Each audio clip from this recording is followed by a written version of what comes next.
নামখানায় কি ঘটেছে সেটা তো দেখালাম, একেবারে সুন্দরবন উন্নয়ন মন্ত্রী নিজের লোকজনের দ্বারাই তারা রীতিমতো ঘেরাও করে তাকে জবাবদিহি করছে। আর এখানেই কিন্তু শেষ হচ্ছে না তৃণমূল ভার্সেস তৃণমূল। কেন?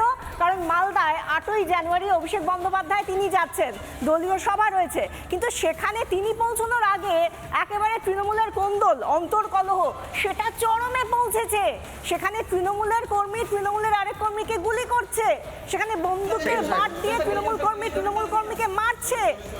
মমতা বন্দ্যোপাধ্যায় থেকে অভিষেক বন্দ্যোপাধ্যায়রা বিভিন্ন সময় বলে থাকেন যে তৃণমূল নাকি একটা বিশাল বড় যৌথ পরিবার। তো যৌথ পরিবারের মা কাকিমারা সবসময় বলেন যে বাসন দুটো একসঙ্গে থাকলে নাকি ঠোকাচুকি হয়, কিন্তু আমি জানি না কোন পরিবারে গুলি চলে, কোন পরিবারে ঝগড়া হলে বন্দুকের বাট দিয়ে একজন পরিবারের সদস্য আরেকজন পরিবারের সদস্যকে মারে।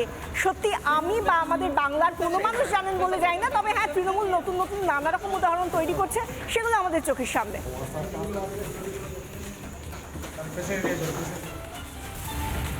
মারছে তৃণমূল, মরছে তৃণমূল।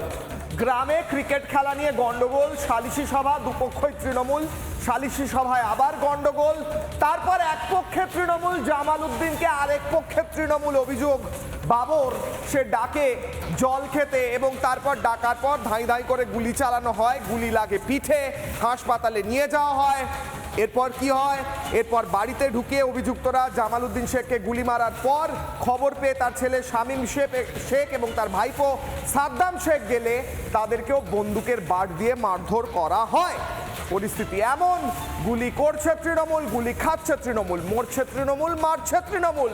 আর এই তৃণমূল ভাবছে তারা নাকি ভোটে জিতবে, তাদের নিয়ে ভোটে জিতবে। একে অপরকে যদি মেরেই ফেলে তাহলে কাজটা করবে কে? মাননীয়া, দেখছেন আপনার দলের কি পরিস্থিতি, কি বলছেন সাবির উদ্দিন হক, গুলিবিদ্ধ তৃণমূল কর্মী দাদা, দেখবো। আজকে জল নিয়ে ডেকেছে বাবরের ছেলে, বাবরের বাড়িতে গুলি মেরেছে, ঘরে ভরে গুলি পিছনে লেগেছে, পিঠে। কাকে মেরেছে এটা? ওটা আমার ভাইকে, ছোটকে। বাবর মাস্তানি করে, গুন্ডা, 1 নম্বর গুন্ডা। ও টিএমসির লোক, আমরা টিএমসির কর্মী। মারলো কেন? খেলা নিয়ে গন্ডগোলে। কয়জনকে মেরেছে? 3 জনকে গুলি লেগেছে, একজনকে, আর একজনকে পেস্তল নিয়ে মেরেছে, এখানে নাক ভেঙে দিয়েছে মেরে। আমরা যে ছবিটা এখন দেখতে পাচ্ছি যে যেভাবে তৃণমূল ভার্সেস তৃণমূলের গুলিতে তৃণমূলেরই আঘাত লাগছে, তৃণমূলই আহত হচ্ছে, সেই ঘটনাটা শুধু 2026-এর আজকের দিনে দাঁড়িয়ে হচ্ছে বলে ভুল হবে। সেটা শুধুমাত্র একটা আলাদা ঘটনা নয়, এই ঘটনা বলা যায় একটা রিপিট টেলিকাস্ট। কবেকার? ঠিক 1 বছর আগে 2রা জানুয়ারি 2025 সালে।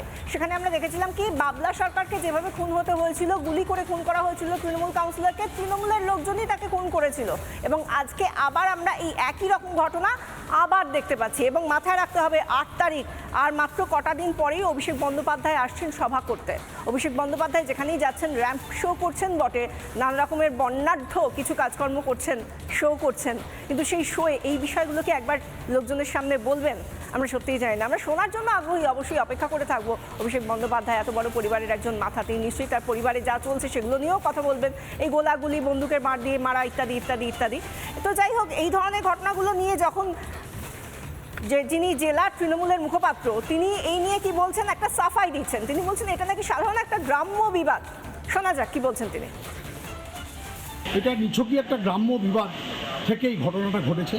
এর সাথে কোনো দলের সম্পর্ক নেই, তৃণমূল কংগ্রেসের এর সাথে কোনো সম্পর্ক নেই।